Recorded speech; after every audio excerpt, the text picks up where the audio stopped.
കൂടി അവർക്ക് കിട്ടുന്ന ഒരു മാർക്കറ്റ് വാല്യൂ അല്ലെങ്കിൽ ഈ ഒരു താരത്തിനുള്ള ആ ഒരു വാല്യൂവിനനുസരിച്ചിട്ട് അവരുടെ ബ്രാൻഡിന് കിട്ടാൻ പോകുന്ന വാല്യൂ എത്രത്തോളമാണെന്നുള്ള അറിയാവുന്നത് കൊണ്ട് തന്നെയും അത് നല്ല രീതിയിൽ കമ്പനി യൂട്ടിലൈസ് ചെയ്തു. എന്നാൽ ഇന്നിപ്പോൾ ഉണ്ടായിരിക്കുന്ന വിഷയത്തിൽ പറയുന്നത് ആ ഒരു പാക്കറ്റിൻ്റെ എക്സ്പയറി ഡേറ്റോ അല്ലെങ്കിൽ അതിനെപ്പറ്റിയുള്ള ഒരു വിവരങ്ങളുമില്ല.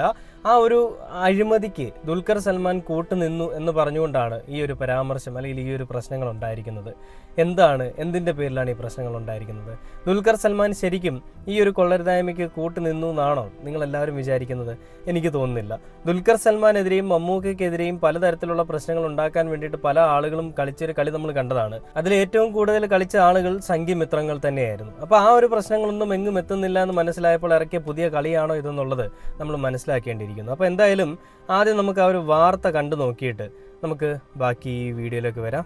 ഇപ്പോൾ വരുന്നത് ബിരിയാണിയുമായി ബന്ധപ്പെട്ട ഒരു വാർത്തയാണ്. നടൻ ദുൽഖർ സൽമാനോട് ഡിസംബർ 3 പത്തനംതിട്ട